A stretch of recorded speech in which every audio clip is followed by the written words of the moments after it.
За бид буцаад ирлээ NBA Lover Boys podcast маань. Сая бол Эди ахтай маань хийсэн подкаст мөн л өндөрлөлөө тэгээ нилээч удаа ярьлаа. Тэгэхээр энэ подкастын үргэлжлэлээсээ part 2 гэдээ оруулчих гэж бол ярилцлаа. Тэгээд нилээ урт подкаст болсон баг. За part 2 дээр юу ярилцах вэ гэхээр мэдээж бол улиралтын шагналтнуудын таамгаа бол гаргана. Одоо улиралд үүсгэхэд угаасаа нэг 4-5 хан биш заваар 3 тоглолт үлдсэн те. Ер нь тий 3-4 хүн тоглолт үлдсэн байгаа болохоор таамгаа ер нь бид хоёр ер нь товчхон яриа явчих тий. За окей тэгэхээр хамгийн ер нь баг уу хамгийн залуу шагны талаас нь эхлэе яваа гэж бодож байна. За Rookie of the Year 2024-өөс 5 оны. За Rookie of the Year дээр бол яг хуу бүр ингээд нэг тодорсон rookie бол байсангүй те. Бас ер нь яг зүгээр энэ rookie ангийн үед бол бас жоохон сул драфт харин те сул драфт гэж хэлж болно. Тэгээд яг зүгээр энэ би яг Rookie of the Year дээр нэг амар ач холбогдол өгж стат дээрсээ харсан. Гэхдээ зүгээр Stephen Castle ер нь бол хамгийн их импакттай хамгийн үр нөлөөтэй ер нь бол rookie байсан гэж ер нь бол бодож байгаа. Тийм учраас ер нь бол Stephen Castle бол авчих болов гэж ер нь бол бодож байна тий. Миний хувьд ч гэсэн санал нэг байна. Яа тэгэхээр Castle-ийг уусаа нэг сүлд Fox гимцнээс дандаа гараан тоглуулад байгаа. Стат нь ч гэсэн амар байгаа. Rookie жилдээ бас Cade, Luka хоёртой бас нэг статанд хамт зэрэгт бичигдэх нэг стат бас орцсон байлээ. Тэгэхээр асуудалгүй байх гэж бодож байна. Тэгээд яг хуу ганц сайн өрсөлдөгч гэх юм бол за магадгүй Закари Риса шиг нэр Риса байна те. Сар их тусам стат нь дээшлж байгаа импакт нөлөөд Риса үнэхээр бас гоё тоглож байгаа сүүлийн үед бол үнэхээр дуртай тоглож байсан болоо. Ер нь бол Трейангийн яг араас орох гол оноо төгч болж эхлэдэг байгаа шүү дээ. Дээрээс нь оноо төгчээс гадна ер нь бас нэлээд тийм IQ өндөртэй яаж тоглохоо мэддэг ийм багийн ер нь бол одоо бас чухал тоглогчдын нэг болохоор анх бол хоёулаа айгүй нөгөө түүхий байна гэж ярьжсэн шүү дээ. Тэгээ бас араас нь орох нэг Jalen Wells. Тийм. Jalen Wells мэдээж орно. Нэг бас Dark Horse байгаа нь Alex Sarr амар байгаа. Sarr сүүлийн үед үнэхээр сайн байгаа. Нөгөө хамгийн залуудаа дабл дунчилсан. Хамгийн залуудаа ийм гэсэн. Одоо тийнейжер гэсэн статыг бол нэлээд бөглөж байгаа. Тэгэхээр Castle дээр бол санал нэгж байгаа. Санал нэгж байгаа. Яг honorable mention гэж ярих юм бол зүгээр юу байна те. Яг Zach Edey бас сүүлийн үед сайн байгаа. Нөгөө нэг юу тасалжуулах солигдсноос хойш те. Zach Edey бас сайн байгаа. Тэгээд хин бас байгаа шүү дээ. За Isaiah Collier гэдэг залуу. Isaiah Collier яг зөв Utah Jazz-ийн те. Үнэхээр бас сүүлийн үед нөгөө нэг гол одоо холбогч нь болчиход байгаа шүү дээ. Keontae George-ыг бол сэлгээний тоглогч болгоо хийсэн шүү дээ нөхөр. Тий, Isaiah Collier сонирхолтой одоо нөгөө нэг ахлах сургуулиас гарч ирэхдээ нөгөө Bronny-тэй нэг сургууль байсан шүү дээ. Тэгээд ер нь бол драфтын баг 1 гэж нэр хийжсэн. Ер нь маш авьяастай их гоё залуу байгаа. Тэгээд Utah Jazz-д бас нэлээд магадгүй зүгээр Keontae George 2 дээр те SG дээр Isaiah Collier холбогчоор ингэж тоглохоор бас харагдаад байгаа. Тэгээ Cooper Flag-тай. Тэгээ all rookie team дээр гэх юм бол одоо юу гэх юм тэгэл Castle, Risache, Sarr, Collier, Wells гэх энэ тав. За магадгүй Buzelis орж ирж болох юм. Яг зөв Buzelis байж тээ. Тийм байна. Wells уу Buzelis үү гэж бол хараад. Тэгээд яг го second team дээр одоо юу гэдэг Dalton Knecht-аас борж бол яг Knecht-аас сүүлийн тоглохгүй байгаа тээ. Тэгээд энэ жил яг нөө Mechanical хувьд айгүй харамсалтай юм да. Бараг эхний 2 сар харах юм бол халаасалцсан байсан. Тодорхой болчихгүй тийм. Энэ бол тодорхой болсон. 16-аас дээш оноо ганц тунтэлж байгаа. За окей. Тэгвэл дараагийн шагнал болох. За шилдэг дасгалжуулагч. За шилдэг дасгалжуулагч бол энэ зүгээр шагналтуудын хамгийн зөв өрсөлдөөнтэй. Бас зүгээр яг хэнийг сонгохоо бол үнэхээр мэдэхгүй байгаа. Тэгээд маш олон хүн байгаа. Маш олон хүн байгаа. Тэгээд маш их одоо өмсгөлжингийн үлгэрүүд их гарсан те. Одоо Detroit Pistons, JB Bickerstaff байна, Ime Udoka байна те. Тэгээд за яг хуу би зүгээр яг хуу энэ жоо biasтай ер нь бол сонголт. Гэтэ би бол JJ Redick авчаасаа гэж. Redick. Вау. Наач бас hot take байж болохоор юм биш үү? Өнгөрсөн үеэлээс харьцуулахад 10 доош л илүү байгаа санагдаж шүү. Тийм тэгээд багийг одоо ер нь баг 3-аа гарах нь ер нь нэлээд бас тодорхой болж байгаа шүү байна те. Тэгэхээр зэрлэг өрнөдөөс 3-аа гарна гэдэг бол тэгээд одоо залуу эхний жилдээ дасгалжуулж байгаа дасгалжуулагчийн хувьд бол бас үнэхээр том амжилт байхгүй. Тэгээд энэ багчин AD-гээр суурилж ирсэн зөө. Бүх товтлогоо хамгаалалт AD дээр суурилж ирсэн баг гинт оронгороор өөрчлөгдөд Лука Дончич гэдэг одоо ийм гайхалтай тоглож ирээ те. Ингээд энэ бол энэ дасгалжуулагчийн хувьд бол одоо ингээд өөрчлөгдөх, хувьсах маш одоо ингээд 360 ирэх зүйлүүд бол нэлээд гарсан. Тэгээд энийг бол зүгээр жижигрэдэг бол маш сайн давж байгаа. Үнэхээр сайн дасгалжуулж байгаа.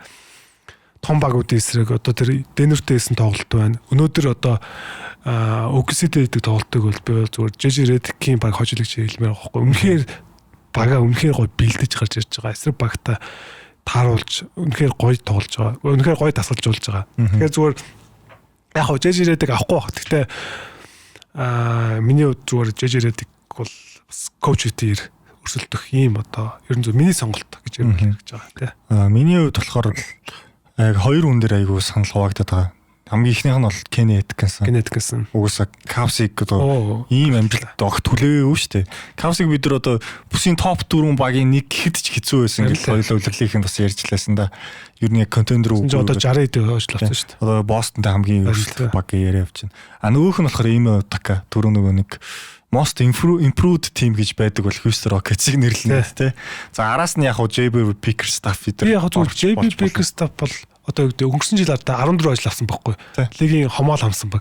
Тэнгүүд одоо ингээ 34 3 нугалцсан гэж яриад байгаа. 3-аар үрж үстэй тэнцсэн. Тэгэхээр одоо ингээ баг 30 хожлын илүү байгаа байхгүй. Энэ бол зөв дасгалжуулагчийн одоо нөгөө нэг яг ингээ зөв бүрэлдэхүүн харах юм бол яг өөрийн тоглолтоор ирсэн те. Одоо Malik Beasley, Tim Hardaway Jr, Tobias Harris гэдэг.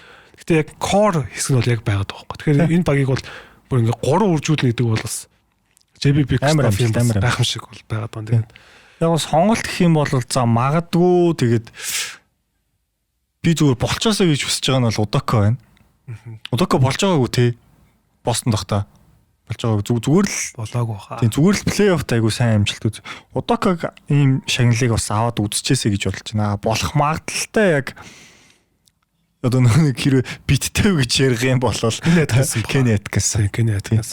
JB Bickerstaff. Яг зүгээр дурдаагүй гэх юм бол яг би зүгээр жижигрэдэг ч гэсэн мэдээж Mark Daigneault одоо энэ бол энэ OKC-гийн Mark Daigneault бол энэ юу вэ? Лигийн түүхэнд хамгийн шилдэг баг нэг хэвгүй. Зүгээр net rating харсан ч тэр offensive rating, defensive rating харсан ч тэр энэ бол одоо ингээд 60 хэд хожил авсан байна те.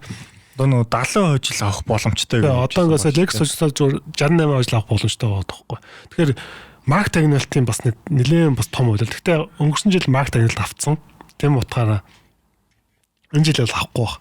Тэгээ дээрэс нь яг Joe Mazzulla бас их сайн байгаа. Joe Mazzulla-г сонслох хэрэгтэй гэдэг. Honorable mention бол зөндөө байна. Тэгээ хоёулаа баг all coach first тийм нэрлэлтэй. Coach бол амар яаж хуурж болохоор үед хэцүү байдаг л шүү дээ. Ер нь бол тий сонх хэцүү байхгүй тий coach-ыг бол тий. За тэгвэл дараагийн шагнал бол Six Man of the Year. Six Man of the Year бол баг ойлгомжтой гэж юу н бодно. Гэхдээ зүгээр сүүлийн үед Malik Beasley бас үнэхээр тий. Malik Beasley ч одоо нэг түүхэнд хамгийн шилдэг 5 шидэгчнийг биш шидэгчийн үлрэл өнгөрүүлсэн. Харин тий. Steph Curry-тэй л харьцуулж байгаа шүү дээ. Тий. Steph Edwards. Гэхдээ зүгээр яг миний хувьд бол зүгээр Peyton Pritchard. Peyton Pritchard-ийн хувьд бол юу байгаа? Энэ үлрэл ардаа 3-аас 41% шидэж байгаа. 2 онооны довтлогоо 62% хийж байгаа. Энэ бол одоо маш тийм нэг efficiency өндөр. Сэлгэнээс гарч ирээд одоо нэг өөрийнхөө одоо нэрийг өстө хамгаалж байгаа ийм залуу бол байгаад байгаа. Тэгээд маш их одоо нэг turnover их маш их бага хийж байгаа. Тэгээд дээрэс нь одоо NBA-гийн нэг сэлгэнээс гарч ирээд 3 шидэлт хамгийн их амжилттай болгосон рекордыг эзэмшсэн тий. Тэгэхээр Peyton Pritchard-ийн жил бол энэ жил гэж ер нь бол хараад байна. Тий. Тэгээ угаасаа нэг Hunter Pritchard үгэл ярьчихсан шүү дээ. Hunter-ийн сүүлийн үеийн тоглолт ер нь жоохон унтсан. Яг Pritchard-тэй стат ойролцоо байсан ч одоо импакт нь хамаагүй бага болчиход байгаа л та. Тэгээ Hunter тоглолт одоо дуусах тав дээр байхгүй ч юм уу. Одоо Strass-аас бага минут тоглолт ч юм уу. Тим зүйл зүгээр ажиглагдсан. Уул нь яг Hunter-ыг Cavs бол өөрсдөө нөө сэлгэнээс тоглолоо бүүстлээд байгаа байхгүй юу? Яг солилцооноос ирснээс нь хойш. Нэр л тест. Хэдэн дуурай чи Hunter-гээ би Pritchard гэдэг хоёлаа. Уусаа яг нэг сэлгэнээс гаргаад исэн тийм учраас би бол плей-оффт Hunter-ыг бол гараанаас харна гэж бол бодоод байгаа. Плей-оффын цувралууд дээр. Тэгэхээр энэ дээр бас Pritchard авчих байх л гэж хараад байна. Нэг юм сонирхолтой статистик байсан харсан уу? Юугаа одоо Cavs-ийн их дөрүүл байгаа шүү дээ. Тэгээд их дөрүүл Хантартай хийсэн минут гэсэн чи юу вэ? 30 минут тоглосон билүү. Тийм биш. Энэ ерөөсөө тоглолт дуусах 5 минут дээр баг байхгүй байгаа байхгүй. Би өдөртөө ер нь жоо Хантарт итгэдэг юм аа. Зүгээр яг нүнэ Бостон нэг хождог тоглолт байгаа шүү дээ. Тийм тэрэн дээр л гарсан. Тэрэн дээр л яг гарсан. Тийм. Тэгэхээр ер нь яг зүгээр Peyton Pritchard бол нэлээд магадлал өндөртэй бол байгаа да тий. Тэгэхээр ер нь л авчих болов уу гэж ер нь бол бод. Дээрээс нь одоо Бостон айгүй сайн маркетинг хийж л та ерөөсөө. Тий. Юм болохоор л Pritchard тэгээд болохоор тий. Тэгээд дээрээс нь одоо яг honorable mention гэж ярих юм бол Ty Jerome байна. Тий. Jerome тэр хоёр чи стата хуваачиж байгаа. Аль та Jerome яг тэгээд байгаа. Сүүлийн үед Jerome нь илүү байгаа байхгүй. Тэгээд Ty Jerome-тэй бас үнэхээр ингээд эргүүлж байна. Одоо жишээл Ty Jerome ч баг NBA-г хасагдах. Тэр тулцсан байсан. Тоглогч Ty Jerome гэж тоглож мэддэггүй байсан хүмүүс байгаа шүү дээ. Харин зөндөө байгаа. Харин тэгсэн чинь одоо ингээд юу вэ? Шилэг 6 тоглож байна. Харин тий. Тэр бас тий Kenny Atkinson бас амар бүүст ирж байгаа байхгүй. Тэгэл яах вэ? За тэгвэл MIP дээр ямар бодолтой байна? За MIP бол их сонирхолтой. Би бол зүгээр MIP-г харж агаад юу байсан? Dyson Daniels nice. Atlanta Hawks багийн одоо юу те. Тэгээд яг Daniels-ийн хувьд бол энэ үйлрэл ардаа 3.1 стилийг дундалж байгаа байхгүй. Энэ бол одоо NBA-д ардаа 1991 оноос хойш Allen Robertson 3-аас дээш стилийг дундалжсэн анхны тоглож байгаа байхгүй. Тэгэхээр энэ бол бүр ингээ солид одоо юу гэдэг Michael Jordan хийгээгүй одоо өөр хин байна одоо Chris Paul хийгээгүй. Тэгээ Chris Paul хийгээгүй ингээ одоо солид үзүүлэлтийг хийж байгаа. Тэгээд яг гоо Dyson Daniels-ыг яагаад яасан бэ гэхээр зөвхөн Kate Cunningham бол магадлал өндөр байгаа. Гэхдээ би одоо юу гэдэг юм. Бид зүгээр Kate-ийг бол одоо ийм хэмжээ тоглогч болно гэдэг хүлээлт бол байсан байхгүй. Тий, одоо сүүлийн үед MIP дээр айгүй их ийм юу гараад байгаа.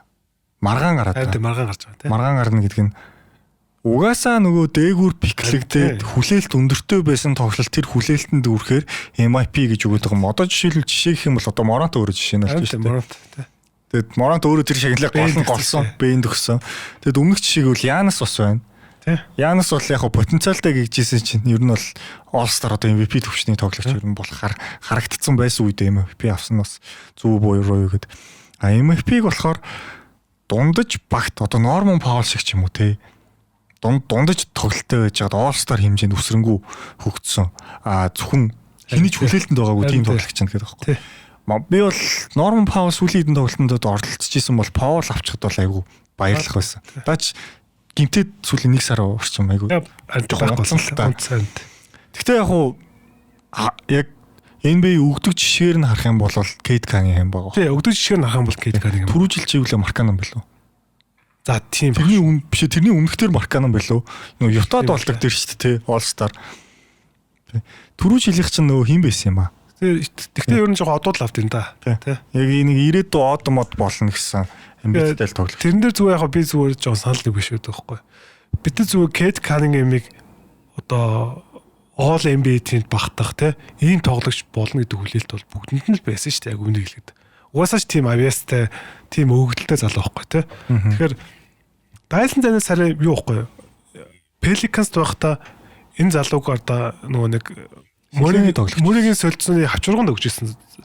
Ер нь энэ залууг ер нь баст гэж ярьжсэн байхгүй. Тэгээд довтлооч сайн биш те зөвхөн хамгаалдаг. Тэгээд хамгаалт нь ч одоо яг тэр өөр нөлөөтэй байгаагүй. Тэгсэн чарта энэ нөлөөлөл бол үнэхээр өөрийгөө нээж байгаа. Тэгээд дээрэс нь би нэг статистик ярихад бол энэ нөлөөлөл 421 deflection хийсэн ба. Одоо нэг бөмбөгийг одоо таслаагүй ч гэсэн одоо цохиж одоо эсрэг багийн довтлоог нураасан байгаа байхгүй те. Тэгэхээр энэ болохоор та ард нь түүний ард Keon Ellis бичиж байгаа. Keon Ellis гэсэн чинь 249 гэсэн. Бараг нугуулсан байгаа байхгүй. Тэгэхээр энэ залуугийн хамгаалалт, энэ залуугийн үр нөлөө бол үнэхээр том байгаад байгаа. Тэгээд энэ дээрэс нь зүгээр хамгаалтаас гадна довтлогоон дээр өнгөрсөн жил 5.8 оноог бол дундсан бол энэ нөлөөлөл 14.2 оноог дундалж байгаа. Тий. Тэгээд 3-аас 34.5% шийдэж байгаа. Энэ бол карьер хай явахгүй. Тэгэхээр зүгээр Dyson Daniels зөвхөн хамгаалт биш. Довтлогоон дээр ч гэсэн төвшөө агцсан. Тэгэхээр зүгээр би зүгээр Dyson Daniels-ийн болов гэж бодоод байгаа. Юун дээр болохоор санживэл шинжилээс өмнө шүү дээ. Крисмасаас өмнө гэх юм уу? Франц Вагнер энэ чагсаалтыг эргүүлжсэн байхгүй. Харин Тэ. Гинт хүртлээ. Тэгж явж байгаад Кейд болоод одоо ер нь Кейд дээр л тогтцсон байгаа л. Би ч гэсэн яг хуу Кейд бол угаасаа л хүлээлттэй байсан болохоор энэ төвшөнд хизээ нэгэн цаг тоглоход ойлгомжтой. Драфтын номер 1 гэхгүй. Тэр нь тэр. Тэгэхээр бас хэрвээ Кейд өгөх юм бол яга Эвен Моблид өгч бол. Харин Эвен Мобли эсвэл Сингүн ч юм уу те. Энэ жил анхны All-Star болсон гэсэн л те. Тийм боломжтой байхгүй. Яг тэгж ярих бол яг Йокч төгч болохгүй. Харин тийм. Йокч харалта өмнөх 3 үлээлээс хамаагүй илүү статистик үзүүлээ хамаагүй илүү биш те. MVP төвчнөөс ахисан гэдэг. Харин тэгэхээр жоохон энэ яг ямар тоглогчд өгөөд байгаа нь сонин болчиход байгаа юм л та. Ер нь ирээдүйд од болно гэж байгаа юм эсвэл од болцсон тоглогчд мэлаж өгөөд байгаа юм уу те. Бас сонирхолтой. Өөр нэг ингээл одоо энэ залууг одоо ингээл ирээдүйн жоохон од те NBA-гийн бас жоохон нүүр царай гэдэг бас нэг тим явж л өгөөд байгаа. Тий. Яг хуу түрүү жил андуурсан биш үү? Маркано биш, Макси авчихсан байна. Макси бас л ойлгомжтой л болцсон л та. Тэгэд MVP шагнал дээр зүгээр дуртахад хамгийн юм сонирхолтой хүн гэвэл Борис Диап байна. Борис Диап. Бас юм яг бодохоор яг мөн байгаа байхгүй юу? Тийм одуулаагүй ч гэсэн багтай амар нөлөөтэй импакттай авраг багийн нөлөөтэй тийм тоглогч байсан. Бусд нэг юм одоо Макреди, Пол Жорж, Жими Батлер гэх дандаа од болцсон те. Яг All-Star л өсөлт хийсэн тоглогч яаж байгаа юм эсвэл хүлээлтгүй байж байгаа юм бас тэрийг нь бас яах хэрэгтэй. За тэгвэл Кент Канагийн аав гэж бодож байгаа юм байна. Гэхдээ хувийн сонголт болохоор Dyson Daniels би болохоор Норм Паул дуулна өгчөөс тэгтээ авахгүй л байна. Бас 100 буцаа шиг хүснэ нэрлэж байна. Тэгээ 100 буцаа нэрлж байна. Яг 100. Паул тэр хоёроос шинэ 100 буцаа гайхалтай ба ш. 100 буцаа баг All NBA тэмд багтах юутай байгаа шүү. Харин 100 буцаа хизээ ийм тоглогч байсан гимээр бүр тоглож байгаа байхгүй энэ үлрэлт бүр хамгийн гайхалтай. За тэгвэл хоёулаа All Defensive бага нэрлчихэд Типоё нэрлэе. Тэр нь зүг уурах те.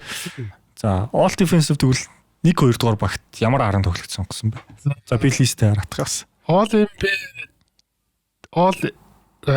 defensive team болгоос. Үнэхээр сонгох хэцүү байлаа. Тэгээд за эхний 5 тоглогч бол first team багтсан 5 тоглогч бол Draymond Green, Dyson Daniels, Evan Mobley, Ivica Zubac, Lou Dort. За ер нь товтлох биш хамгаалтын рейтинг ер нь тэргүүлж байгаа. Тэргүүлж байгаа. Тэгээд дээрэс нь зүгээр бас энэ 5 багтаа одоо хамгийн үр нөлөөтэй байгаа. Ийм одоо ер нь бол 5 тоглогчийг ер нь бол first team орууллаа. Гэхдээ зүгээр за second team яасан дараа яриад. Гэхдээ бас үнэхээр нэг тоглогчийг бол дээшээ үнэхээр оруулмаар байлаа. 6 тоглогч оруулдаг гэсэн бол оруулмаар л байлаа те. За чи эхлээ first team ярьчих. Тэгээд second team ярьчих. За би болохоор Evan Mobley, Jaren Jackson, Draymond Green үксигээс нэг хүн гэж бодоод би SGU Dort гэж байгаа Dort-ыг сонгосон. Dort бол яг одоо багийн шилдэг хамгаалагч гэвэл нэрлэнэ. Тэгэд энэ дээр яг би Nembhard Daniels хоёрыг ингэ зэрэгцүүлээ биччихсэн. Одоо ингэ бодонгууд хоёулаа сарын нэг шилдэг хамгаалагчдыг авсан нэг сард. Тэгэхээр стилээрээ тэргүүлж байгаа гэж одоо Daniels-ыг оруулж байгаа. Тэгэхээр би Daniels-ыг сонглоо. Нэгдүгээр багт. Юу юм бэ те? Чи Jaren Jackson, ти Zubac. Тийм байна. Тэгэхээр тэрүүгээр өөр юм байна. За хоёр дахь баг дээр бол юу байгаа? За миний хувьд болохоор Jaren Jackson Jr, Amen Thompson, Toumani Camara, OG Anunoby, Jalen Williams. Nice. Камараг оруулчих жаа тий. Nice. Тэгээд яг зүгээр энэ дээр би зүгээр Amen Thompson дээшээ оруулмаар байсан. Amen үнэхээр гоё амар байгаа байхгүй. Одоо Хьюстонны угаасаа хамгийн шилдэг хамгаалагч гэвэл Amen Thompson яг хавахгүй тий. Тэгээд одоо Stoker Jaren Jackson-ы ард бичиж байгаа энэ тоглогчноос. Тэгээд үнэхээр одоо сүр нөлөө, Stock-н тий статистик нэгэд үнэхээр гайхалтай бол байгаа. Тэгээд Amen Thompson зүгээр дээшээ тэгтээ Lou Dort мартыг бас ажиж яахгүй хаа. Тэгээд хоёр дахь Draymond хойшлуулах гэсэн юм шиг. Draymond хойшлуулахгүй. Тэр ярина гэдэгхгүй. За би болохоор хоёр дахь баг дээр болохоор Ivica Zubac. За Amen Thompson бас орсон. За SJ-г оруулсан. Үксигээс би хоёр хүн байх хэвээр. Угаасаа хамгаалтаар тэргүүлж байгаа. Тэгэд Hart-штай нөө SJ гэж хагаад би Jalen Williams. Jalen Williams тийм байна те. SJ энэ үлрэлт угаасаа стил блок бас нэг хийгээд байгаа. Тэгээд all NBA-д багцуулалтаа all defensive багт би бас багтаасаа гэж хүссэн. Ер нь бол. Тийм. Тэгэд гардууд ерөөсө тэгсэн тохиолдол айгүй хоороод байхгүй. Одоо Kobe л тэгжсэн ид үедээ. CP тэгжсэн, Wade тэгжсэн баг. Тэгээд тэрнээс хойш баг за магадгүй Paul George гард гэж үзэхгүй болвол тийм тэрнээс хойш яг тийч хосолж орсон гард бол цөөхөн. Маш цөөхөн. Тэгээд SJ-ийг нэмсэн. За тэгээд Andrew Nembhard. За тэгээд 5 дахь сонголт нь Chris Dunn. Тийм. Chris Dunn. Харин чиний нөгөө Камара гэдэг шиг бас гоё сонголт болчих байх гэж бодож байна. Би ингээд defensive box plus minus харсан чинь Chris Dunn хэрэгжилж шүү дээ. Яг би бас харсан. Гэхдээ зүгээр дан минут нь жоохон цөөхөн байна. Тийм байлээ. Яг гарант гарсан тоглолт нь олон болохоор тэгээд Clippers-с бас яа хоёр хүн байж болохгүй гэж бол бодсон л тоо. Тийм ээ. Камара нэг нь өвжи анануу байсан тийм. Өвжи. Зөв өвжи анануу би бол би зүгээр яг Andrew Nembhard-аас бодож ирсэн юм. Ер нь бол оруулалт. Тэ өвжи энэ жил үнэхээр гайхалтай байсан. Үнэхээр одоо яг зүгээр Нью-Йоркийн юу үзэх юм бол яг хамгаалтанд суларсан. Гэтэ энэ багийн хамгаалтыг нэлийн хачааг нь өвжи бол уун дээр өөрж байгаа. Угсаа ер нь бол хамгаалтан дээр одоо ууртч хамгаалал дөрөвдөр ч хамгаалал тийм. Манай үстэ одоо сүүлийн үед Брансон гэмцэнс хойш юу хамгаалагч дандаа 30 авдаг шүү дээ. Сүүлийн 1 сар өглөө 20 оноо тавьчихсан. Тийм. Би ерөөсөө Никсээс энэ жил яг хамгаалалт ерөөсөө хараагүй болохоор яг оруулахад айгүй хэцүү л байсан л та. Тэгэд нэг тоглогч ингээд бас тэгээ би бодсон заяа. Jared Allen боломжтой байсан заяа. Jared Allen байж болно. Тэгэд Rudy Gobert өнгөрсөн жилийн Depoy бас амар үзүүлэлттэй байгаа. Gobert бас амар гоо харин. Тэгэд Gobert-ыг оруулах уу? Миний одоо нэрлсэн дээр бол даан хасагтаас Gobert ороод ирэхийг үгүйсэхгүй байхгүй. Ягаад тэгэхээр хоёр урт шугамын тоглож. Би бас Gobert тэр Gobert бас байж болж байна. А бас нэг хүн нь хэнийг бодчихлоо. Dylan Brooks байж болж байна. Dylan Brooks оо. Тийм одоо яг Амэний яг араас орох. Нэг нь би хэнийг хэлэх гэж байгаа мартчихлаа. Хартштай юм шүү. Хартштай биш ээ. Бостоноос хэлчихсэн байхгүй. Дэхгүй тоо. Гүү, Тэйтм болно. Бас нэр хэн байгаа? Бэм. Тийм. Бэм одоо боёо болсон. Яг уу Майамиг оруулахгүй л хальтай гэж. Бэм яг сайн байгаа сүүлийн үед. Тэйтм бас болно. Тэйтм ч үнэхээр сайн байгаа. Тэгээ одоо энэ яг нэг миний сүүлийн 5 тоглогчийн одоо 3 гард байгаагаас SJ орн Тэйтм ч юм уу ороод ирэхийг бол үүсэхгүй. Дааны орн Gobert ч юм уу тэгж орж ирэх байх. Яагаад тэгэхээр бас Тэйтм бол одоо яг одоо лигт байгаа шилдэг хоёр талт тоглогч. Гээд хэлчих баг буруутахгүй байна. Энэ жил тэгээд White-аас илүү нөлөөтэй байгаа шүү дээ. Үнэхээр одоо энэ жил бол төвшин агцсан байгаад байна. Оо бид хүмүүс товтлогоон дээр нь яагаад гэдэг болохоос Тэйтмийн хамгаалалт бол элит шүү. Энэ жил товтлогооч супер баг шүү дээ. Үнэхээр супер. Зүгээр Тэйтмийг бас орчоосоо гэж хүсэж байна. Гэхдээ яг юун дээр нэрлсэнгүү л дээ. Нэмбартын ч оронт юм уу те. Нэг тиймэрхүү л. Томоны Камара бол бас үнэхээр гайхалтай. Тийм байна. Гэхдээ яг нөгөө багийн амжилтаас шалтгаалаад бас Portland-ийн рейтинг эхний 10 дотор л байхгүй байгаа шүү дээ. Тэрнээс бас хамаарч байхгүй.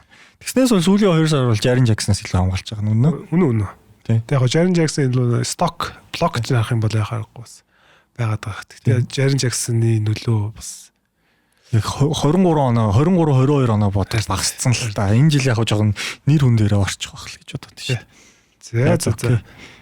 За Depoy дээр хамгийн бас сонирхолтой. Depoy дээр бол хамгийн ойлгомжтой байсан шагналын ойлгомжтой байсан хүн байхгүй болцсон. Victor Wembanyama 65 тоглолтыг одоо босоод авсангүй тийм ээ. Тэгээд тийм учраас одоо юу гэдэг хинч одоо боломжтой болчиход байгаа. Одоо нэг нээлттэй баг сонгож шалгуулт болчиход байгаа байхгүй тий. Тэгээд энэ дээр би бол зүгээр Draymond Green гэсэн defensive player of the year. Яг гоо зүгээр энийг ийм статистик бол байна л да. Draymond Green энэ үлрэл All-Star-ыг хамгаалж байгаа үед 41% товтлуулж байгаа, 3-аас 31% шийдүүлж байгаа гэдэг. Тэгээд яг гоо статистик бол за яг гоо ингээд хойш нь тавьчих зүгээр. Draymond Green бол штэ юм нэг эсрэг хамгаалж шүү. Энэ Draymond Green бол эсрэг багийн одоо товтлогоо бүтэн нураадаг тоглогч. Бүтэн одоо эсрэг баг төлөвлөсөн зүйлийг Draymond Green өөрийнхөө ухаанаар нураадаг тоглогч. Өөрийнхөө тэр урт гараараа нураадаг. Өөрийнхөө тэр хатуу чанга байдлаа нураадаг тоглогч байхгүй. Тэгэхээр зүгээр яг би зүгээр энэ нөлөөллөөс ингэж хэлмээр байгаа юм аа. Би зүгээр NBA-г бас нэг 10 жил үзсэн зүгээр. Миний үдчихсэн зүгээр магадгүй хамгийн шилдэг хамгаалагч Draymond Green. Би зүгээр яг энэ үйлрэл тэгж бодоод байгаа. Зүгээр Draymond-ийн яг зүгээр яг ингээд статистик харах юм бол зүгээр Draymond одоо юу гэдэг Jaren Jackson эдрэг болох гүйцэхгүй л те. Одоо stock гэдэг харах юм бол те. Гэхдээ угсаа нөө defensive win shares гэдэг чинь тэрнгээр Draymond баг ихний хойртож байхгүй л. 20 идлээ 20 идлээ те. Тэрнгээр аригу баг бол. Draymond-ийн яг зөв үзэх юм бол Golden State-ийг үзэх юм бол Draymond Green бүх юм хийдэг байхгүй. Эсрэг багийг бүтэн ураадаг. Тэгээд зүгээр тэгээд дээрэс нь одоо Draymond өөрийгөө нөө их сайн сурчлаад байгаа. Энэ жил нөгөө defensive player of the year боломжтой байдаг. Тэр ч утгаараа зүгээр бас нэг хэсэг зүгээр нөгөө нэг бооцооны сайтуудыг бас тэргүүлээд эхэлсэн байсан Draymond Green. Тэгээд энэ жил Draymond авчаасаа гэж юу нэг маш их хүсэж байна. Draymond бол ер нь бол нэг 2 жил бол авчих боломжтой байсан шүү дээ. Нэг жил нь Kawhi дээрэмдүүлээд нэг жил нас яачлаа. 18 онд ч лөө Gobert талтчихдаг ч лөө. Яг би бас Draymond Mobley юу гэсэн ер нь л айгүй ирэлцээд байгаа. Гэхдээ яг би бол Mobley-г сонгосон. Ер нь бол Cavaliers-ийн одоо энэ 60-д хожоод байгаа шалтгаан. Mobley байхгүй. Одоо яг Mitchell гэхээс илүү Mitchell бол энэ жил бол бас л орон гарan байгаа шүү дээ. Яг Booker-ээс илүү байгаа л та. Сүүлүүд болж их таарахгүй шүү дээ. Тэгээд Mobley байж чинь баг ингэж нөгөө нэг яг систем яваа тэр яг хамгаалдаг одоо топ 10 хэмжээнд орох хамгаалтайс мөн. Дээрэс нь яг Draymond бол ингэж яг 2 дугаар хагасаас эхлээд ингэ яригдэж байна. Mobley үлрэлийн төвөгш эхнээсээ Victor Wembanyama, Jaren Jackson хоёртой ингэ үзэлцээд явцсан болохоор нийт өөрөө л хараад тэгэд Evan Mobley ер нь яг Draymond чиг тим амир тим юу байхгүй ч гэсэн импакт нь бол ер нь нэг дутаад авах гаргүй. Ойролцоо. Тэгээд одоо юу гэдэг нэг эсрэг нэг урд хамгаалж гин, хойно хамгаалж гин, тэ? Самбараас амир авч гин. Дээрэс нь нэмэлтээр харах юм бол одоо юу гэдэг одоо бидний нөө мэдэх уламжлалт PF-үүд одоо Team Duncan, Kevin Garnett шиг одоо хамгаалтыг хийж байгаа байхгүй. Жохоо өөрөө л жохоо амбиц багт бол. Тэгэхээр би яг өөрөө л харах юм бол Evan Mobley авах байх гэж бодож байна. Ер нь энэ ч авсан нэг буруудах юм бол байхгүй. Одоо ингээд харсан чинь Win shares-ээр бол хин тэргүүлчихлээ. Win shares рейтинг 2-оор Mobley тэргүүлээд. Defensive box plus minus-араа бол нэг Draymond ч баг Wembanyama-гийн ард ороод. Тийм билээ. 2 төлөө өссөн. EPM-ээр EPM, BPM хоёр амар өндөрлөө. Бүгдээс илүүлээд Draymond. Тийм. Тэгэхээр зөв Draymond бас яг нөгөө юу байгаа. Энэ хоёрыг зөв би хамгаалтын нөгөө багийн хамгаалтыг дарсан чи Golden State илүү үлээ. Golden State илүү гарцсан. 6 илүү 7-д үзсэн. Cavs болохоор 8-д л 9 тийм. Тэгэхээр энэ хоёрд ер нь нэлээд бас өрсөлдөх болов. Тэгээд яг сүүлийн үед бас Zubats бас нэлээд их ярианд орж ирээд. Тийм бэл. Тэгээд Zubats-ийг статистик харсан чинь Zubats ч амар юм билээ үе. Угаасаа нэг авж байгаа самбар мамбар нь их байгаа болохоор улам л одоо юу юм бэ гэдэг. Одоо defensive rating, одоо team defensive rating, defensive EPM тэгээд нөө ингээд win shares ингээд дандаа ерөөсө Zubats ч одоо win shares 2 төлөө шүү дээ. Харин тийм л.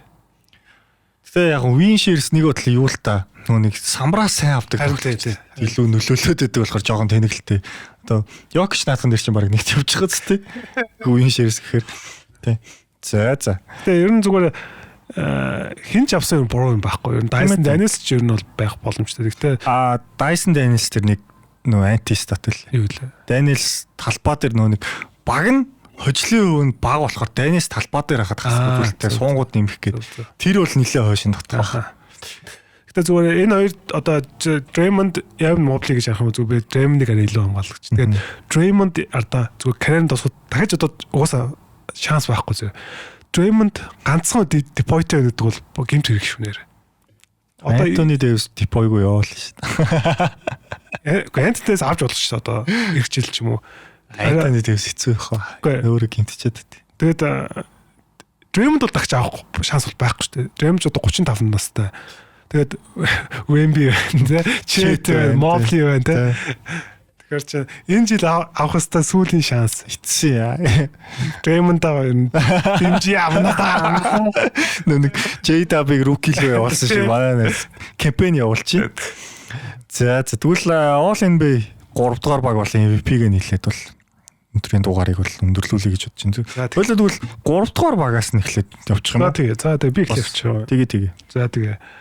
All in зүгээр NBA team дээр би бас нэг сайн харж чадсангүй. Тэгээд бас бүр сайн судлах юм бол бас арай өөр юм байж болох байсан байж магадгүй гэж өнөд бодож байна. Тэгээд За яг 3 дугаар тимээс зөв Кейт Каннингем, Антони Эдвардс, Тайрис Халибертон, Джейлен Брансон, Дарис Гарланд. Вау. Нэгч форвард авахгүй тав байна тий. Тийм ээ. Дан гардад байна тий. Ааха. Дарис Гарланд гэхэр чин чи баг Cavs-аас 3 нэрлэлсэн юм уу? Тий. Cavs 3 нэрлэлсэн. Nice. Нэг нь Дарис Гарланд, Эвен мо бишээ. Тайрис Халибертон, Эдвардс, Кейт Брансон уу тий. Ааха, зөв. За би болохоор Халибертон, Кейт хоёр бол онж байна. Адилхан. Би Брансон уу, Хардн уу гэж амар эргэлцсэн. Тэгээ Брансны сүүлийн үеийн нөгөө нэг тоглолт унчдсан. Хардн ч сүүлийн үед амар байгаа. Тэгээд эхний 5 авал ороод. Тэгээ Хардныг бас сүүлийн бас нэг хэдэн жилүүдэд нэрлэгдчихээсэ гэж үзэж байна. Тий. Би бас Хардн нэлээд моцсон. Хардныг ч одоо хөөх лигээс жоохон black ball хийгээд байгаа шүү дээ сүүлийн үед. Сүүлийн баг 3 жил жоохон драманы эзэм. Нийтэд байснасаа хойш баг all NBA-д нэрлэгдээг баха. Нэрлэгдээгүй шүү. Тий. All Star-т ч ороогүй гэж байгаа. Тэгэхээр би бас Clippers-ийн амжилтын гол хүн Хардн гэж бодоод Хардныг бас оруулсан. Нийт тогтоо нэрлэгдсэн юм уу? Нийт тогтоо орсон баха. 21 онд орсон баха. 21 чи ер нь бол амар эс. Тий. Хардн байж болно бол. За тэгээд яг хөө байрлал харахгүй гэх юм бол Брансон ч юм уу те хин ороод ирж магадгүй. Гэхдээ Jaren Jackson Single хоёрыг би битсэн. Яа тэгэхээр All NBA ямар нэгэн байдлаар бол одоо лигийн 2 тоогоо багаас бас нэг тоглогч. Тэгээд Single нь одоо баг нь ч гэсэн ер нь сайн амжилттай шүү дээ. Тэгэд Jaren Jackson уу JW гэж байгаа Triple J-ийг сонгосон бас. Тэгэд энэ жил яг нөгөө нэг алтарт All NBA-д ороод нөгөө мөнгөнд дүнгийнхаа боломжит мөнгөнд дүнгээ тэгээд авах. Ер нь бол яг Jaren Jackson бол All NBA-д бол нэрлэгдэнэ. Тий. Тэгэд Single Jaren Jackson хоёрыг бол нэрлсэн ийм 5. Тэгэхээр Garland-ыг би ерөөсө бодоогүй юм байна. Чиний хатраас Garland жил үнэхээр сайн баг. Тэгээд сайн байгаа л All NBA багтахаар л цагдаад байгаа зүгээр. Тий. Харин Халибертны хоёулаа оруулсан биш үү? Энэ жил All Star-т багтаагүй ч гэсэн All NBA-д. Ой, Халибертны одоо 12 сараас хойш тоглолт бол төлөөтэй байгаа шүү дээ. Эхний 2 сар л жоохон муу байсан. Тэрнээс ер нь бол үнэхээр амар байгаа. За, second team 2 дахь багаа нэрлэх үү? Тэгээ. За, миний 2 дахь баг дээр бол юу байгаа? Evan Mobley. Би Evan Mobley зүгээр first team руу оруулчих тийм үү гэж байна. Бас арай чадсангүй. Бас арай шилэг 5 тоглолч нэг биш байх гэж бодлоо. Donovan Mitchell, Stephen Curry, Karl Anthony Towns, Jaren Jackson Jr. Очи бүр Triple J бүр хоёрлоо оруулсан. Anthony Edwards-ийг чи 3-лоо оруулсан юм байна тий. Зөв. Anthony Edwards 3-лоо оруулсан. Ааха. Mobley, Mitchell, Steph, Towns, JJ. Ааха. За минийх дээр болохоор бас Curry, за Edwards-ыг би бол 2-лоо оруулсан. Edwards-ийн тоглосон тоглолтууд нь олон. Тэгээд ер нь үзүүлэлтээр бол баг ихний 10 дотор ер нь нэлээд олон юм дээр байлээ шүү. Гимн нөгөө багийн амжилт хойш нь юм байна. Би бол бодсон байхгүй зүгээр ингэ бодонгууд за энэ жил Лука авахгүй юм чи. Edwards нэгдүгээр баг л ер нь нэрлэгдчих хэмжээний явах гэсэн чи багийн амжилт арай шахахгүй юм байна. Яг зүгээр тоглогчийн хуваар бодонгууд нэгт баг нэрлэж болохоор зүгээр тоглож байгаа сүүлийн үед би баг сольжтэй юм уу? Edwards-ыг 2-лоо оруулаад Jaren Jackson-ыг 3-лоо оруулсан гэдэг байхгүй. Баг тэр нь шулуун өгөх нь. Тэгээ. Тэгэд LeBron, Mobley, Cat. Тэгээд чинийх дээр болохоор LeBron нэгдүгээр баг руу орсон юм тий. Зөв. Би болохоор Steph, LeBron хоёрыг яг нэгдүгээр баг руу хин нэг нь оруулах зүгээр боломж байсан. Яа зүгээр орцсон байхад би бол гайхгүй аль нэг нь. Гэхдээ яг хуу Steph-ийн бас нөө нэг Draymond-тай адилхан Steph ихний хагсын тоглолт ер нь бол муу байсан. All Star-т бүр орох уугүй юу ч гэж яригдчихсэн үе байгаа шүү дээ. Тэгээ сүүлийн хэдэн тоглолтууд нэг мань үнийг үе гинт бүнглээд гинт байхгүй болоод нэг өнөөдөр жишээл 3 оноо явдаг ч юм уу те. Яг уу ийм тоглолтоор яг нэгдүгээр багт нэрлэгчүүл жоохон шудраг босч юм шиг те. Тэгээ санагдсан. За Edwards-ыг 2 төр. LeBron бас тоглолт жоохон өндсөн. Тэгээд үе бас нэг унтсан статтай бол байгаа. Тэгээд багийн амжилт бас 3-т явж байгаа гэдэг. Нэг дээр яг би төлөвөнийг ярина те. Тэгэд Towns бол хоёул Towns би Cat-ыг баг нэгдүгээр баг руу оруулчихад бас гайхгүй энэ жил. Стат 8 байгаа. Багийн амжилт ер нь бол гайгүй байгаа. Би бас зүгээр Cat-ыг нэг гэхдээ нөгөө нэг багийн номер 2 тоглогч нэг рүү орно гэхээр бас сонь санагдаад байгаа. Яг энэ жилийг бүх стат харуул яг зүгээр одоо Ролн багийн номер 2 ч гэсэн стат харуул номер яг стат харуул тийм л дээ. Гэтэл тэр энэ яг зүгээр КТ магадгүй All NBA нэгдүгээр багт нэрлэгдэж болох ганц жил байх нь үүсэхгүй. Тийм л статтай байгаа. За тэгвэл нэгдүгээр багаа тэгээд нэрлэе явчих. За нэг бол ойлгомжтой. Shea, Jokic, Tatum, Giannis, LeBron. Nice. Тэгээд чинийх бол Donovan. Минийх болохоор оронд нь Mitchell ороод ирж байгаа. Mitchell ягаад ч юм зүгээр багийн амжилтаар орчих юм шиг зүгээр мэдрэгдээд байгаа.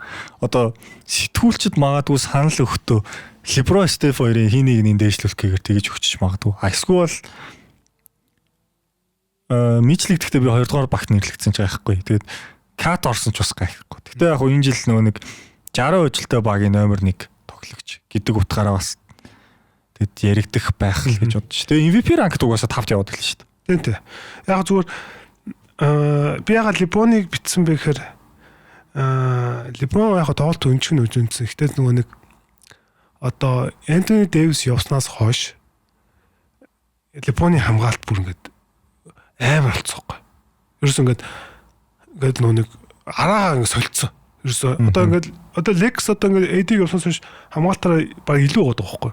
Тэрний гол одоо юу нь занглаа нь бол LeBron байгаа. LeBron бүх одоо хамгаалтыг удирдах байгаа. Тэгээ өөрөө ч маш их хичээл зүтгэл гаргаж байгаа. Маш их энерги зарцуулж байгаа. Тэгээд LeBron-ыг зүгээр хамгаалтаар нь тэгээд дээрээс нь зүгээр яг одоо NBA-гийн шилдэг 5 тоглогчтой би зүгээр Donovan Mitchell, Evan Mobley хоёр LeBron 3-ыг ингээ зүгээр би боцоох. Энэ 3-аас би зүгээр нэг л оруулах байсан юм. Нөгөө нь арайж жуултаад байгаа. Ер нь зүгээр. Donovan Mitchell-ийг би зүгээр энэ үйлрэл хамгийн шилдэг 5 тоглогч нэг гэж бас хэлмээргүй байгаа байхгүй. Тэгээд Evan Mobley бол би зүгээр Cavs-ийн зүгээр ажилтны гол нууц нь Evan Mobley байхгүй яг үнэ хэлэхэд. Тэгэхээр зүгээр би Evan Mobley-г нэг рүү оруулах. Гэхдээ Evan Mobley бас арай жуултахаар байхгүй. Тэ. Evan Mobley жишээлбэл чи Cat-аас яг энэ үйлрэлт илүү тоглогч юм. Илүү тоглогч илүү гэж үнэлэхгүй те. Тэгвэл яг боломжтой л юм байна ч гэх шиг. Зүгээр бодохоор ингээд Devin Booker жишээлбэл нэг жил нэрлэгдэжсэн бохгүй багийн амжилт өндөр байсан ингээд бүр нөгөө хинэ дээгүүр Stephen дээгүүр, Shea дээгүүр тэг нэрлэгдэжсэн. Тэрийн шиг зүгээр нэрлэгдчих магадлал хүндэл гэж бодсон. Мань зүгээр одоо нөгөө Draymond гээд байга болохоос яг үнэхээр Evan Mobley баг авах хэрэгтэй нөхгүй юу? Яг үнийг хэлэхэд. Зүгээр би л зүгээр нэг Draymond баяслаад байгаа. Дэмжээтэй компанид ажил өрнөлөөд байгаа болохоос би нэг юу Draymond амар хайртай болохоор тэгээд байгаа болохоос зүгээр Evan Mobley-ийн нөлөө өсөлт бол энэ жил үнэхээр л гайхалтай байна. Гэхдээ зүгээр арайч нэг ихний тимд оруулж чадсангүй. Тэгээд LeBron-ы хамгаалтыг бас нэлээд бодж үзсэн. LeBron-ы хамгаалт LeBron-ы баг сүүлийн нэрлэгдэх боломжтой жил. Харин тэгтээ мэдэхгүй. Гиж зүгээр хэдэн оноос хойш ярьж байна. Сонирхолтой 20 оноос хойш LeBron нэгдүгээр багт нэрлэгдэх байгаа юм лээ. 21 онд 3 дугаар баг, 22 онд бас 3 дугаар баг. 23 4 онд ч тань 2 дугаар багт нэрлэгдсэн шүү дээ. За тэгвэл Darius Garland юу өдөр дээр Hard 2 дээр зөрлөж байгаа юм байна. Sengun тийм байна. Нэг нь чи хэлсэн мэлээ. Brunson Sengun Brunson 2 дээр зурж байгаа юм байна. Тийм. Тэгсэнс бусдаар бол 13 тоглогч нь баг адилхан шүү. Тийм байна. Тэгээд яг нь first team ихний дөрөв бол ойлгомжтой тийм. Ихний дөрөв гэж Tatum Giannis бол. Гэхдээ ингээд бодохоор Giannis 19 оноос хойш ингээд 6 жил дараа л нэрлэгдэж байгаа. Амар өгөөст. LeBron-оос өөр ингэж All NBA ингэж баг 5 нэмэгчл нэрлэгдсэн тоглогч байхгүй шүү. Яг баярлалтай байхгүй. Яг нь LeBron Kobe хоёр л байна. Миний сүүлд санаж байгаа. Тийм. LeBron энэ жил бас сүүлийн жил ер нь эгшлээс эхлээд одоо юу гэдэг Luka орж ирнэ. Хин Wembanyama орж ирнэ те ингээд орж ирэх хүмүүсээс зөндөө байна л да. Би бол яг боддог ус Luka яг энэ жил гимтсэн болохоос ер нь SJ Luka хоёр дараагийн 5 жил бат юм байна гэхэд бүр. Tatum за Jokic баг тий. Ойлгомжтой те. За тэгвэл хамгийн эцсийн шагнал болох MVP дээр би энэ дэр нэр эргэжил All-Star болох дээр нэг амар hot take хэлээд хэлчихв гэдэг. All-Star болох гэж хин шинэ All-Star. За 3 All-Star болно гэж бодсон заяа. За па Danny Avdija. За Amen Thompson, Austin Reeves. Яа. Ямар амар гурван нэр хэлчихвэ гэдэг. Үгүй энийг зүгээр бодож ирсэн би энэ гурав болчих юм санагдаа. Гэхдээ энэ Thompson бол магадгүй. Энэ гурав болцохоор нөгөө хасагдах хүмүүсээ байгаад байгаа байхгүй. Тэгэхээр амар хэцүү байгаа даа. Зүгээр Гэтэ би зүгээр Austin Reeves, Eamon Thompson, Danny Avdia гурав бол боломжтой болов гэж боддог хэрэгжил бол. Eamon Thompson бол хамгийн боломжтой харагдаж байна. Хэрэгжил зүгээр сэнгүүн биш юм аа гэхэд Eamon Thompson багийн амжилт ч юм уу ингэ. Eamon Thompson нэг 20 оноод онцлоход л ер нь болчих. Хангалттай үзүүлэлт таахгүй. За hot take байла. Тийм бай. Nice hot take. За тэгээд MVP дээр бол Shai Gilgeous-Alexander. Яг хоо Jokic болцсон юм уу? Ер нь яг хоо зүгээр энэ хоёрыг хинч авсан бол буруу сонголт гэж байхгүй. Ер нь бол тий. Хуваагаад төгсөн ч шахав. Тэгээд ганц нь авна гэдэг бол амар харамсалтай байгаа байхгүй. Яг энэ хоёрын хувьд бол.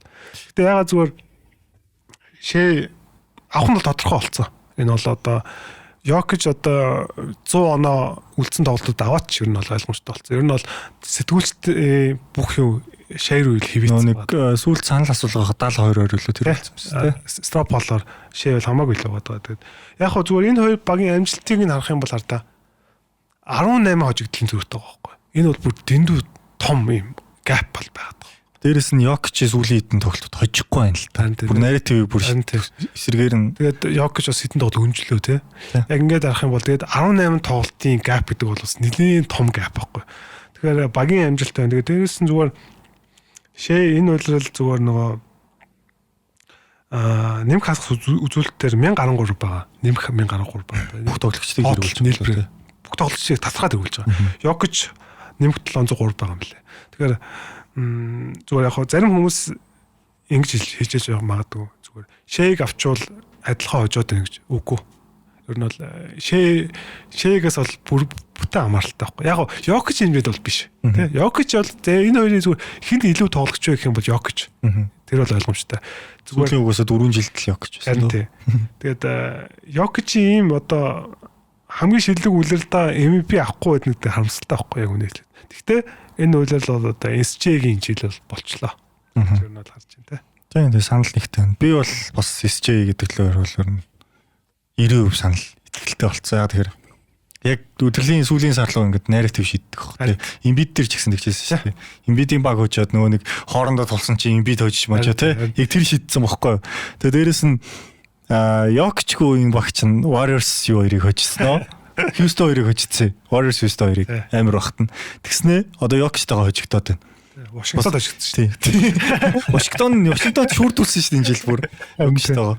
Тэгэхээр team narrative байна. Тэгэд агуу тоглогч болгоны ямар нэг агуу үйлрэл угаасаа ямар нэгэн цомгүй өндөрлөдөг. LeBron James-ийн 2018 он тий. Kobe-гийн 2006 оны хамгийн пик үйлрэл. Одоо өөр үг тийм Kevin Garnett-ийн одоо 2005 он ч юм уу тий.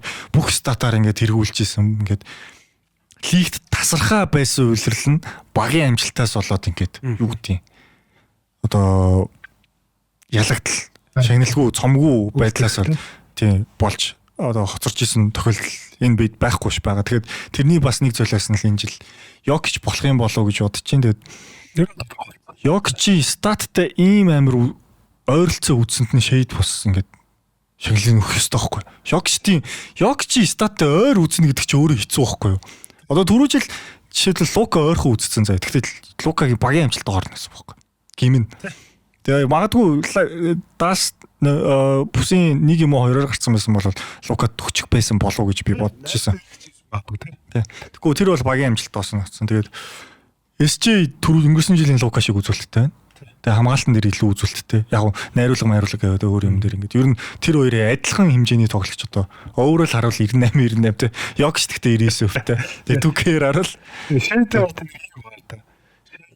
32.8 оноо дундалж байгаа нэг тоглолтод. Тэнгүүтээ хараа true shooting percentage нь хэд гэж 64. Одоо орж байгаа тоглогч 64-ийн true shooting percentage-тэй байна гэдэг бол Steph тэгдэг байсан. Харин тийм энэ бол нөгөө нэг MJ юу гэдэг Kobe эдрээс илүү юм яг үнэ статистикаар бол тийм байгаа тоххой. Тэгэхээр энэ тэхмүүдээ баг нь мангар доминант тий. Jokic бас 18 хожигдлын илүүж байгаа шиг тий. Тэгэхээр энэ бол одоо яг хоо энд 2017 одоо нэг Westbrook Hard 2-ын одоо юугаа штэ маш тэнцүү өрсөлдөг штэ. Тэр нэг тэрнтэй ойрхон болно л доо. Тэгтээ зүгээр Тэрийг бас нарратив шийдсэн шүү дээ. Тэр найрдаг шийдсэн харин тийм. Гүүжчүүд манай Westbrook ч нэг бүх цаг үеийн шилдэг болохтой баазар бүтэж мадартаад Хардан бол жоохон чимээгүй явж байгаа. Гэхдээ баг нь 2-оор гарсан баггүй тийм. Тэгээ яг ингээ одоо харах юм бол Хардан ягаад аваагүй гэсэн гайхахаар тийм. Тэр Хардан явах байсан баг. Харин тийм. Гэхдээ зүгээр одоо ингээд трипл даблыг ингээд хүн болгон ч яг та ер нь хүсвэл хичээвэл дундчилж болдгийг мэдцсний дараа ингээд бодонгууд Хардан ч нэрээ юу лээ гэж бодчих. Хардан 2 жил те авах байсан ч юм болоо. Бид нар 5 жилийн дараа Хардан ингээд Йокичийн статгийг хараад үгүй яагаад Йокич аваагүй гэж гайхаж болно. Тэ. Гэхдээ бүх нарратив, багийн амжилт гэдэг ер нь бол шеэр үе иргэцэн. Тэ. Тэгээд яа харахгүй л юм л. Канадууд шинэ MVP-гээ Стив Нэшээс хойш анхны Канад MVP. Тэгээд Дамик тоглогч бас MVP авалгүй ер нь бол 6 нөө 7 дахь жил рүү орох гэж. Тийм байна. Тийм байна. Хартнаас хойш гэдэг чинь. Тэгээд Йокич бол яг гайхалтай. Йокич бол одоо оноо самбар ассист стил топ 3 төвч гэж байгаа байхгүй энэ бол солиотой. Хизээч юу. Утгагүй үзэлтэй байхгүй. Вилд ч хийж байгаагүй стат ч гэж. Вилд гэснээс нэр Янас сүлд нэг вилдтэй байдаг хүм стат үзүүлсэн. Олж юм бэлээ нэр хэд 30 20 юу лээ. Сүүлийн 2 тоглолтоо 70 30 ч шиг. Харин тийм солиотой. Тийм. Тэгээ сонио ийм харсаар байгаа нэг зүүн чигт үжирсэн байлээ тий. Тэгвэл харангууд зод. Байдаг юм уу? Харин нэг тийм л болсон л тий. За тэгээд OKC-ийн фанатуудаа баяр хүргэе. Шинэ MVP-г баяр хүргэж. Шинэ MVP-г авахтаж авадлаа. Тэгээд баха. Манай найз ч угаасаа нөгөө OKC-г нөгөө нэг юу гэдэг шүү дээ. Төрүүлж иргэдэн шүү дээ. Jada All-Star болно гэл. All-Star-ын өмнө хэлсэн чи All-Star болсон шүү. Тэгэл төрлөлчтэй. Дорт Jada Boyer тэгвэл All NBA, All Defensive багт юм биш үү те. Шинийхаар. Тэгээ би болохоор Dort Shea хоёрыг зүгээр Shea-ийн энэ үлрэлийг бүр юм гоё байгаасаа гоё те ингээд All Defensive те All NBA байгаас. Jada ягаад арай илүү магадaltaй вэ гэхээр Jada маш олон байралд хамгаалж байгаа. Тэгээд нөгөө нэг Chet Ази Hardenstein гимцнээс хойш 5 дээр төв хийжсэн шүү дээ. Тэр мөрнөөс нэлээд нөлөөлнө. Ер нь бол J-Dub-ийн энэ жилийн хамгаалалт гайхалтай байгаа. NBA 6-аас 5 байрал тоглолтог болсон ба шүү дээ. Бараг нэг хэсэг. Тэ. За тэгээд нэрээ хүлгэндээ бас баяр хүргэе нөгөө 2 fantasy лигт номер 1-т орсон. Бид хоёр ч сэтгүүлчлэлийн лигт тоглоод тэ. Тэгээд сая нэрээ эдайхт хэлэх гэдэг мартсан ба шүү дээ. Тийм ээ. Тэгээд сэтгүүлчлэлийн лигт тоглоод манай хүлгэн маань бол үлрэл олон hot fantasy-га гаргаж ирсэн. Энэ жил яг ер нь 3 лигт хүч үзлээ. Тэгээд нэг дээр нь яг сэтгүүлчний лиг дээр бол үлрэл төрүүлээд плей-офф төрүүлээд ингээд бас ер нь бол босоо байла тий. Сэтгүүлчний лиг дээр. За миний өөрийн 2 лиг дээр бол үлрэлд бол эхний 3-т бол орж чадаагүй. Бас гинтл бэртэл ихтэй байла. Injury prone гэдэг нэртэйгээр явсан. Тэгээд нэгэн дээр нь бол яг бас төрүүллээ. Ер нь плей-офф дээр бас нэлээд бас хүч үзэж плей-офф дээр бас сайн үзлээ. Тэгээд нэгэн дээр нь болохоор плей-офф дээр 3 дугаар байранд орлоо. Тэгээд бас ер нь бол зүгээр энэ жилийн фэнтезигүүд бас нэлээд ганцхан дүүрэн гэх юм уу те. Одоо нэг шагналгүй лиггүй л явсан байл л дээ маань. Би бол 2 лигтээ бүр плей-оффт ороогүй шүү дээ. Нэг лиг дээр нь хамаагүй хүмүүс өнжиж гараал, нэг лиг дээр нь суугаал. Улан сэтгүүлчлийн лиг дээр манай баг бэртэлгүй байсан бол бас гайгүй. Тэр чамтай финалдаг багч манайхын нэгдүгээр шатанд гусцсан байхгүй. Одгийн яах юм бах те. Тэр яалчгүй нөө Стеф нэг 3 тоглолт өнчсөн юм л та яраас. Хамаг зөрөө. За тэгээд эм гэрэлтэй байгаа те. Тийм. Лилар тэр хоёр гинтээс. Тэрнээс хамгийн болцол та. Энэ үлрэлтээ бас хинтээ Джейсон Тэйтумтай баярлалаа гэж хэлмээр байна. Миний 2 фэнтези дээр эхний сонголт болсон. Тэгээд Тэйтум бол энэ жил үнэхээр гайхалтай байгаа. Тэгээд бас үнэхээр гимтэл бэртэлгүй те. Тэйтум чи ер нь тэгээд Iron Man шүү дээ үнэхээр бол. Үнэхээр одоо Тэйтумыг бас нэг ярддаг юм бол юу вэ? Тоглолцдог байхгүй. Ерөөсө бэртдэг байхгүй. Тэгээд энэ бол бас нэг гол тоглогчийн бас хамгийн чухал чанарт нэг байхгүй те. Тэр одоо чухал чадвараараа Joel Embiid гэдэг тоглогч бас хав илүү тоглогч болсон байд юм аа. Энэ карьертай. За тэгээд Embiid-ийг авсан үе ийм л үг хэлсэн шүү дээ. Би тэгтээ Embiid-ийг 2 дугаар раундаар авсан бохгүй. Тэр чинь зөв сонголт. Зөв. Кинэцтэй. Би 2 дугаар раунд ирэх юм бол авах лээс. Тэгээ 2 дугаар раунд авахгүй тэр бол. За тэгээд манай подкастыг үзсэн та бүхэндээ баярлалаа. Подкастыг Think Can podcast room-аас бичиж байгаа шүү. Тэгээд даваатай бас та бүхэн холбогдоод подкаст дээр сонирхож байл те бичүүлэх боломжтой. Тэгээд бүхий л төрлийн одоо нөгөө микрофон, аудио төхөөрөмжүүд бол байгаа. Тэгээд та бүхэн бас камертайгаа ирээд бас бичүүлчих болно. За ер нь бол төлбөр мөнгөний бас тохироод бичүүлэх боломжтой байгаа. Тэгээд donation бидэрт бас нөгөө donation-го өгөхөө мартваа. Тэгээд дөрөв бас Эди ахын подкастт төрч хэлсэн. Тэгээд donation-ийн тусламжтайгаар би нэрээ сүлд сонирхуулахад нэг ийм зүгээр карт одоо нөгөө чинь хаалга шүү. Одоо ингээд LeBron James-ийн нэг баахан баг үнэхээр фэнүүд бол ингээд нэг 200 гаруй юм карт байгаа байхгүй тараачдаг ч юм те. Энийг зүгээр Монголд явж байгаад олж авсан нэг лаунжнаас тэрөө та хэд давхаар бол Broccoli bar гэж Bailey зүгээр. Тэгээд Kevin Durant ч юм уу те, Kobe ч юм уу, Allen Iverson ийм картнууд Bailey болсон юм. Зүгээр ийм подкаст нэрээ өрөөд тавихад зүгээр гоё харагдсан л та. Тэгэхээр малкат те. Тийм байна тэгээд бас манад нэг donation хийж тэмцсэн хүмүүстээс маш их баярлалаа тий. Үнэхээр бас битэрийн хийж байгаа энэ юм дээр маш их тусламж болж байгаа яг үнийг хэлэхэд бол тэн дээр нөгөө нэг бас битэрч нөгөө хувьсаа гаргаад ингээд нөгөө нэг спонсор байхгүй учраас хувьсаа гаргаж байгаа болохоос санхүүгийн хувьд бас жоохон дарамттай бол байгаа. Битэрч нөгөө нэг эйженттэй хамтардаг байсан болцсон байгаа тэгээ сүүлд бас өвчлөлтөө баярлалаа. Тийм мистер Forest фах гэж.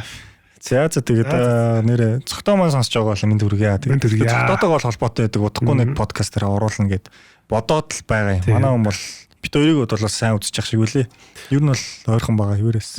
Тэгээд бүгдээрэнд нь маш их баярлалаа. Тэгээд бит хоёр бас одоо эх дугаар бас нэлээд ойрхон байгаа. Одоо play-ийн 2 тоглолт чинь за чи энэ 7 оны хагас сайн бүтсэн чи ерөөсө хамаг тоглож байгаа юм баг тий. Тэгээд play-ийн 2 тоглолт чинь 3 дахь 4 дахь гээд баг эх 7 оны 4 дахь юм уу 5 дахь тий. Тэгээд одоо бичээд сакс NBA маань одоо хамгийн оргил бид нар чинь тий. Тэгэхээр одоо бас илүү гоё пэйж дээр шитгэвтэй подкастаж гоё илүү хий гэж би бол бодож байгаа. Тэгээд плей-оффын таамгаа бол нэрэ гарахтаа нөгөө бетаг өөрнө гэж хэлсэн ба. Тийм үү. Цаадны чи би нэрээ сүүлийн нэрээ. Нэрээ бета нэрээ подкаст болсон л шүү дээ. Подкастын эхний зочин болсон чи амар. Жохон нөгөө нэг туршилтын дугаард орсон юм шиг байлээ гэдэг. Сүүл камера өөр нөршлөгдөө гоё болсон. Тийм. Бид хоёр зүгээр нэг юм холоос яриад байгаа хоёр хүн шиг харагдаад. Тэгээд бета маань дараачид дугаар дээр ирж бас таамгаа хамт гаргах бах. Тэрнээс гадна бас нэг зочин бас нэмэлтээр орж ирнэ. Тэгээд ер нь бол 4 хүн плей-оффын зөвхөн плей-оффын суурлууд ярьсан дугаар болно гэдэгт итгэлтэй байна. За тэгээд Peace out NBA Lover Boys podcast 11 дахь дугаараалаа. За баярлалаа. Баяр та. It was all a dream. I used to read Word Up magazine. Salt and pepper and heavy D up in the limousine. Hanging pictures on my wall. Every Saturday, rap attack Mr. Magic Marley Marl.